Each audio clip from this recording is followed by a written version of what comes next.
Muito obrigada. Começo por cumprimentar o Sr. Vereador Vasco Ferraz e por cumprimentar o Sr. Presidente da Direção da Área Alto Minho. Doutor, peço desculpa. O engenheiro? Posso ser João Manuel? Engenheiro João Esteves. Não? Ok. E gostaria só de dizer umas breves palavras. Eu tenho uma apresentação para fazer, para dizer que é com muito gosto que estou aqui presente, partilhar também um pouco das competências que no LNEG temos vindo a adquirir nesta área, partilhar convosco. Eu vou falar de uma área concreta que tem a ver com a formação, mas estou aberta depois a outras discussões, a responder a outras dúvidas que eventualmente achem que nós possamos aportar mais-valia. Eu gostava só de pegar em duas palavras que foram aqui referidas e que eu acho que são muito importantes nos anos que vêm, que estão na nossa frente, e que são a nossa capacidade de sabermos integrar o conhecimento, as competências, as mais-valias e a nossa capacidade de colaborar. De facto, sem isso, não conseguimos fazer mais com menos, que é o que precisamos nos momentos que vivemos. Portanto, se queremos ser mais inteligentes, temos que integrar e colaborar.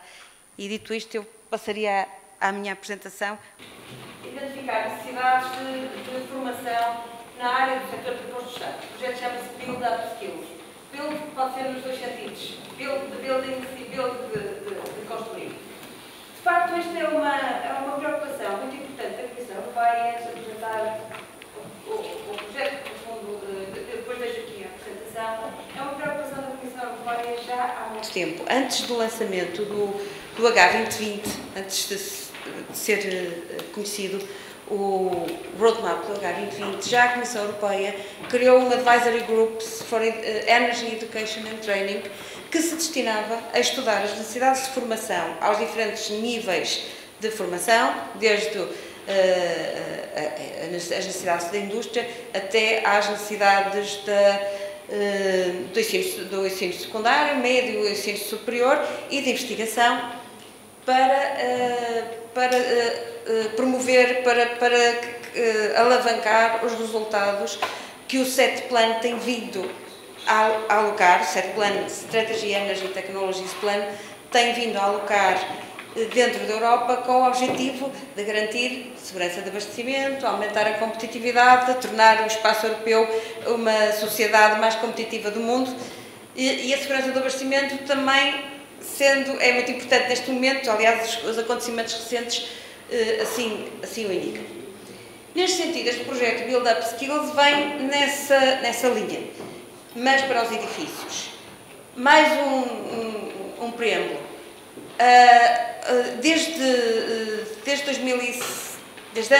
há muito tempo, mas posso dizer que desde o ano 2000, em que o LNEG, na altura INETI, começou a ter uma intervenção muito ativa na área das energias renováveis, primeiro, depois da eficiência energética, que temos vindo a ter consciência que há necessidades da formação e, portanto, sendo que na eficiência energética o LNEG trabalha muito para o edificado, não só, também para o apoio ao setor industrial no âmbito da eficiência dos seus processos, mas no nível do edificado temos vindo a ter consciência da falta de formação que existe no setor. Como se devem lembrar, não eram anos bons para que os industriais se preocupassem com a formação. A indústria da construção estava no auge. Eu assumi pessoalmente algumas iniciativas junto das associações. Eu ouvi há bocadinho dizer que fazem falta aqui mais associações. Tive algumas iniciativas junto das associações do setor, no sentido de propor parcerias de formação para o setor da construção, mas reconheço que não foi muito bem sucedida na altura. Agora é tarde, Inês é morta, mas de facto é um exemplo, não vamos chorar o que foi feito de errado no passado, mas é um exemplo sobre o qual todos devemos refletir para não se repetir. E de facto, Nesta área, o setor está muito debilitado em termos de quadros técnicos. A eficiência energética, como sabem, teve um percurso, começou em 1990, impulsionada pela Comissão Europeia no setor residencial e que deu origem aqui em Portugal ao RCCTE. A seguir, em 2000, em conjunto com as primeiras iniciativas do Energy Performance Buildings Directive, surgiu o RCES, que se destinava ao setor dos serviços. Em 2002 foi lançada a primeira directive desta área, do Energy Performance in Buildings, e que deu origem em 2010 à regulamentação que agora preside a nossa atividade no setor edificado e, portanto, aos célebres 78, 79, 80 de 2006, que são todos os instrumentos legais que tiveram como resultado mais visível a certificação energética dos edifícios. Neste momento, a Europa caminha para que em 2020 todos os edifícios novos, pelo menos, sejam de necessidades de energia zero, e estamos numa nova fase de estudo e análise do novo pacote legislativo que vai introduzir novas regras para de construção para estes edifícios, para garantir que são NZEBs.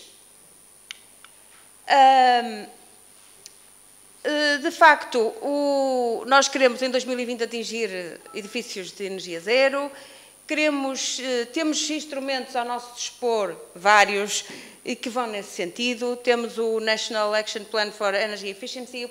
Peço já desculpa por ter os acetados, o PowerPoint em inglês, desculpem, estou um bocado atrasada com os acetados, mas temos o Plano Nacional para a Eficiência Energética. Tivemos em 2010 também o lançamento da Estratégia Nacional para a Energia, que depois veio englobar os dois planos, o Plano Nacional para a Eficiência Energética e o Plano Nacional para as Energias Renováveis.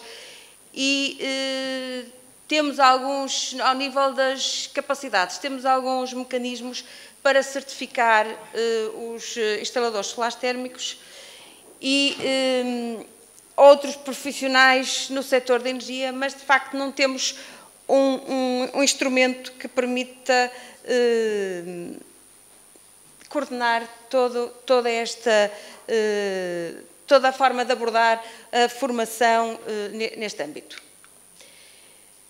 Como eu referi, vamos em direção, temos que caminhar para edifícios de energia zero. Faço aqui um bocadinho de publicidade. Temos aqui o nosso laboratório, o nosso edifício Solar 21, que é um laboratório do LNEG, que é um laboratório que funciona, portanto, com laboratórios lá dentro, com edifícios, com salas de gabinetes, e que neste momento tem balanço de energia zero. Isto é, produz tudo o que consome, ou praticamente tudo o que consome.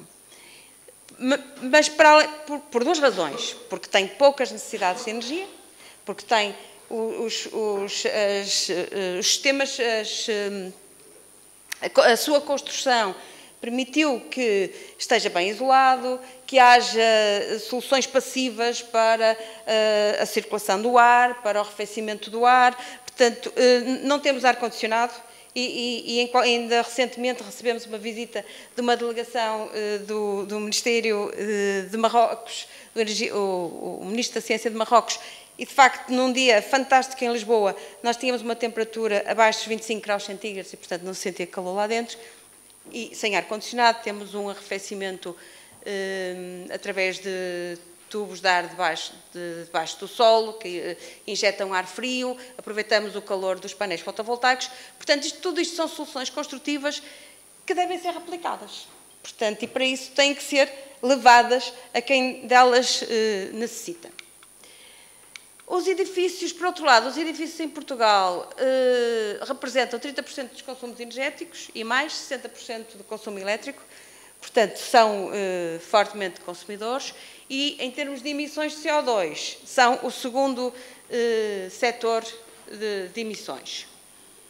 Os edifícios também, já vimos que ao nível do edificado novo estamos relativamente bem, todos sabemos. Isto aqui é um conjunto de informações retiradas da ADN, onde se vê que mais de 50% dos edifícios novos têm a classificação A+. No entanto, temos que pensar o que é que significa esta classificação em termos de construção, porque muitas destas classificações A e A+, são devidas a termos painéis fotovoltaicos e painéis solares térmicos, não são porque os edifícios sejam energeticamente eficientes.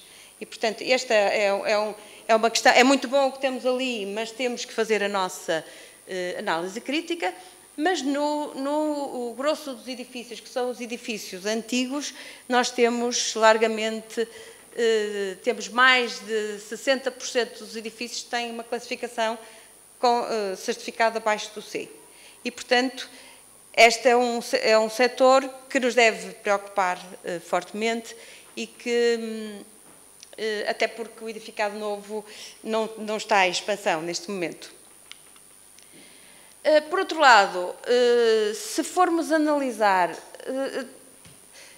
todas as medidas que tomemos em qualquer decisão da nossa vida, eu diria, têm que ser quantificadas, avaliadas, para que possamos apostar naquilo do qual nós vamos tirar mais resultados.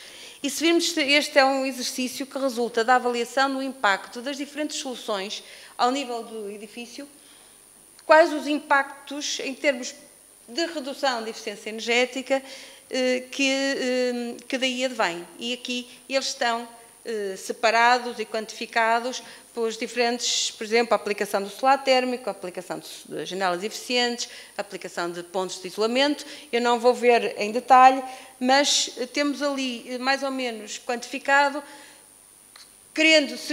para conseguirmos uma redução de 30% do consumo de energia nos edifícios, à volta disso, se aplicássemos naquela proporção às diferentes aspectos de intervenção, obteríamos dessa forma. Agora, há que quantificar o que é mais caro, o que é menos caro, balancear e decidir sobre qual a melhor aposta no sentido de termos menores custos. Por outro lado, ao nível da conservação de edifícios, também temos uma avaliação, já que 62% dos nossos edifícios antigos estão relativamente em bom estado de conservação, e depois temos ali uma divisão sobre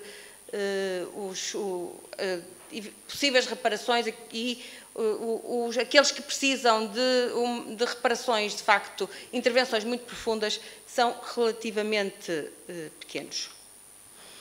O objetivo do Build-up Skills é aumentar a quantidade de profissionais qualificados para otimizar o aproveitamento das energias renováveis integradas nos edifícios e melhorar a sua eficiência energética. Estes objetivos implicam que tenha que haver aqui uma colaboração entre construtores, instaladores, quem dissemina, quem vende edifícios, portanto, mas todo o setor da construção, e para isso foi decidido que, para atingir estes objetivos, tínhamos que fazer ou estudar um roadmap para Portugal, com várias ações definidas, que permitissem dar indicações aos decisores políticos no sentido de quais as competências que precisamos para obter melhores resultados. Ora bem, fazendo um pouco de futurismo, mas de facto alguns dos resultados que resultam deste projeto poderão servir também para contribuir para programas de financiamento do Portugal 2020 e apostas de financiamento em áreas específicas e orientadas para as áreas prioritárias. Portanto, o projeto teve um ponto de partida, que foi fazer o diagnóstico da situação, foi encontrar uma plataforma de representativos das diferentes entidades que têm intervenção no setor, construir o roadmap em conjunto com todos estes parceiros, definir o que é que se deve fazer e depois disseminar, para explicar porquê e, neste momento, se calhar chegar às tais associações que em 2006 eu não consegui convencer a avançar para planos de formação. Portanto, temos aqui as diferentes etapas do roadmap e que levou, eu agora não vou passar em detalhe, mas que levou, permitiu um levantamento da quantidade de trabalhadores nos diferentes setores da construção, que estão ali elencados, que permitiu avaliar, que nos permitiu diagnosticar que Portugal tem um total de energia de consumo em edifícios, 22,9 milhões de toneladas equivalentes de petróleo no setor dos edifícios e a energia renovável no local é relativamente diminuta, de 0,8, o equivalente a 0,8 milhões de toneladas equivalentes de petróleo, que há assimetrias regionais, portanto a formação ou a falta dela, ou o nível de formação não é igual nas diferentes regiões do país, que há necessidade de investir nos jovens, inclusive para melhorar a sua capacidade de empregabilidade e também na qualificação dos adultos, e que há necessidade de apostar na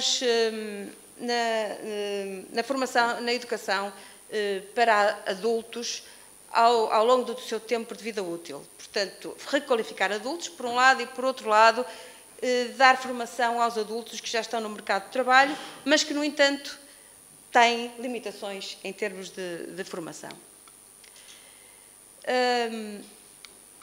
O roadmap começou por analisar os diferentes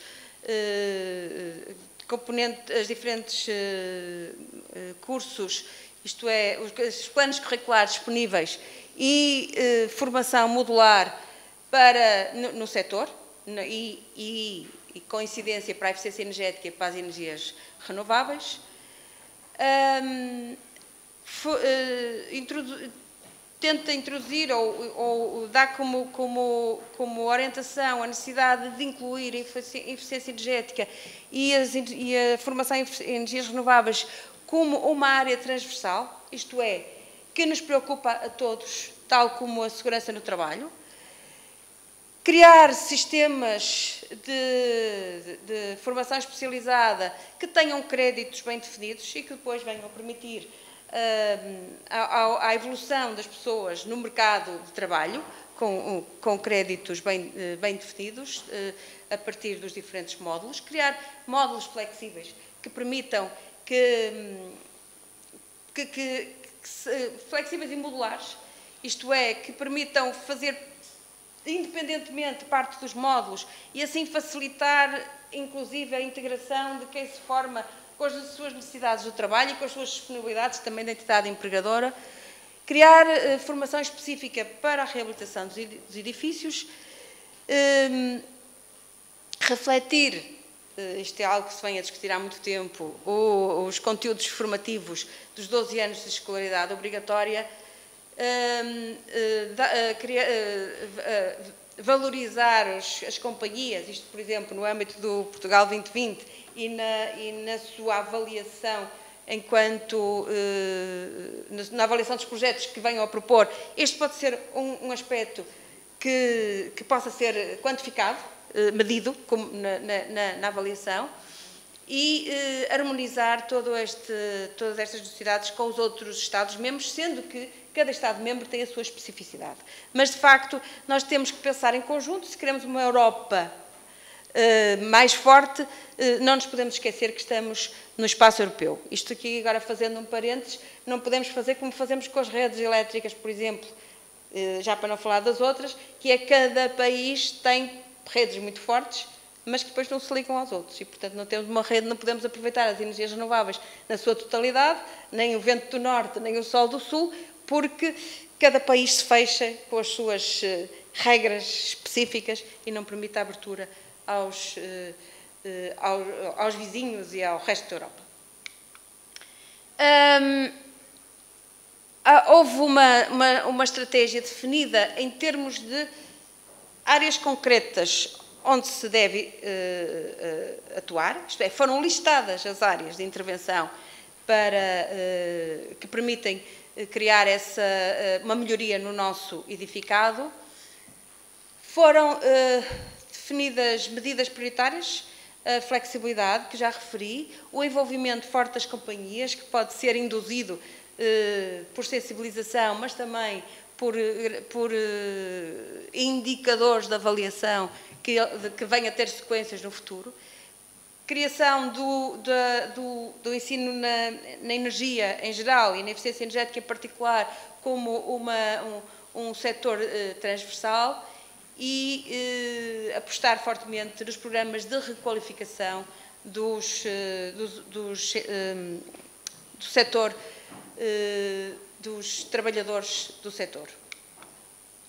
Eu aqui não vou entrar em detalhes, são aspectos mais pormenorizados daquilo que acabei de dizer.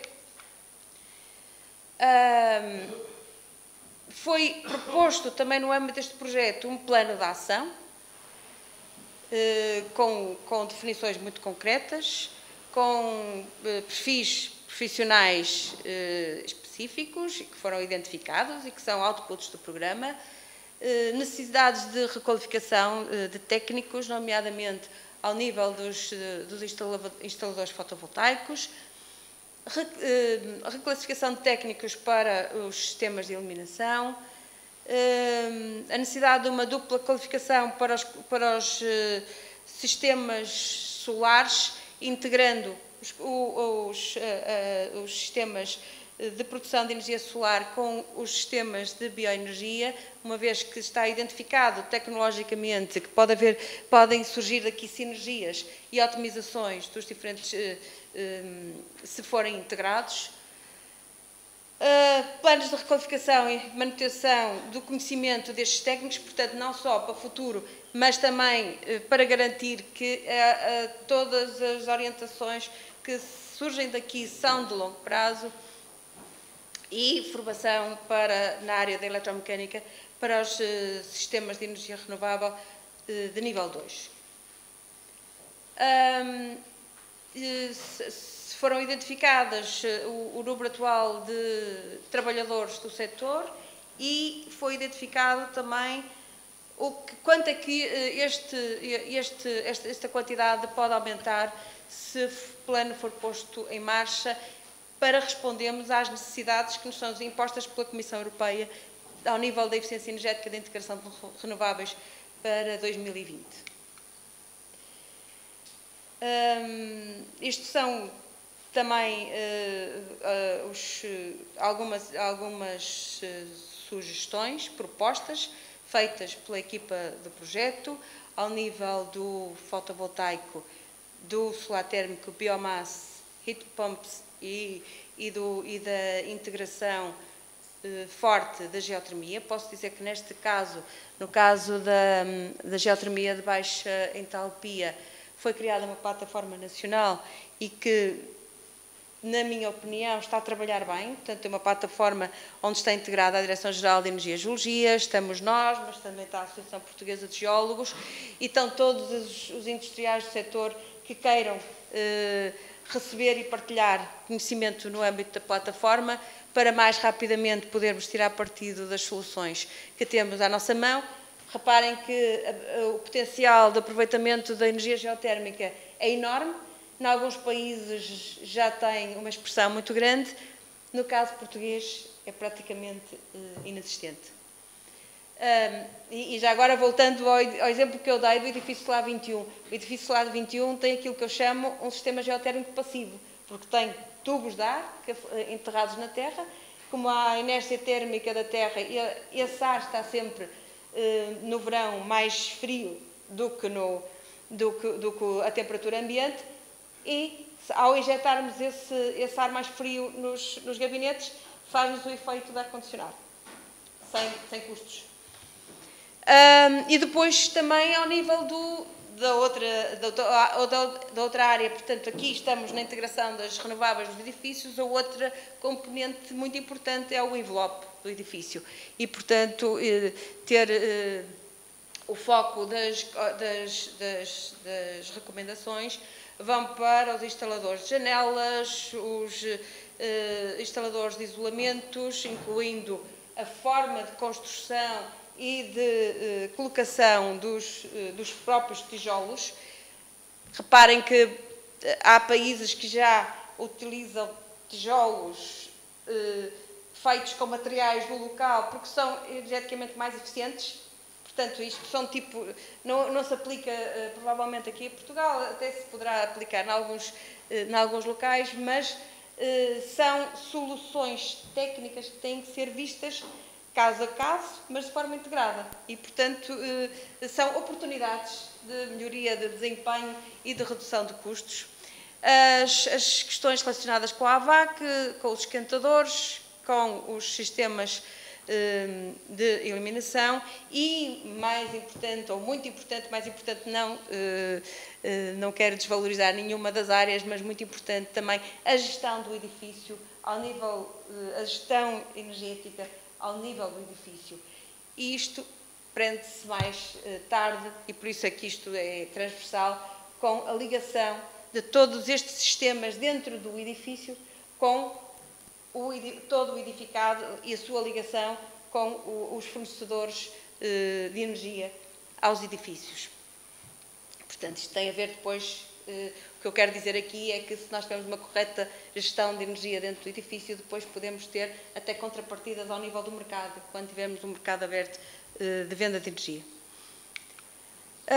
Aqui são algumas medidas concretas com objetivos e custos estimados. Portanto, este tipo de informação é importante também para o Portugal 2020. E o investimento total para as medidas que foram programadas situa-se na ordem dos 25 a 46 milhões de euros. E daqui nós também... como todo investimento, nós devemos avaliar o retorno. Temos que, portanto, este investimento, isto é uma estimativa, mas tem que ser avaliado caso a caso o retorno que daí deriva e o período de retorno.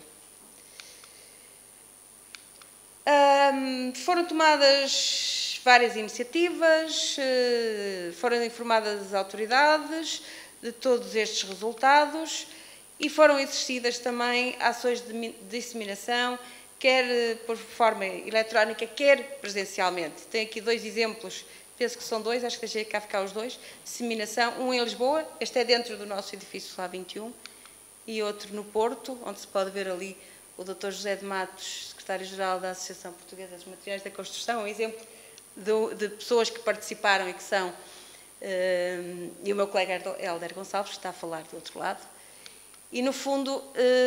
o que eu queria deixar aqui, de toda esta conversa que vos deixei e que depois o que resulta é pouco, o que eu queria deixar é que há um roadmap, há quantificações, há propostas, o LNEG e as outras entidades parceiras está disponível para responder àquilo que queiram.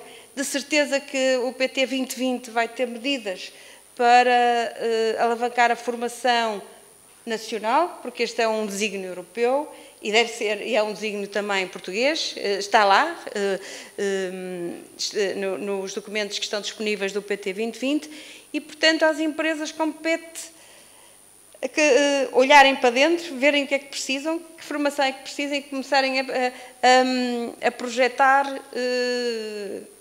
projetos, atividades, etc., para poderem, junto dos fundos, há muitos fundos disponíveis a nível europeu, haverá também a nível nacional seguramente, junto dos fundos virem a ganhar mais competências para fazermos melhor no futuro. E o LNEG estará sempre à disposição. Muito obrigada pelo tempo que disponibilizaram.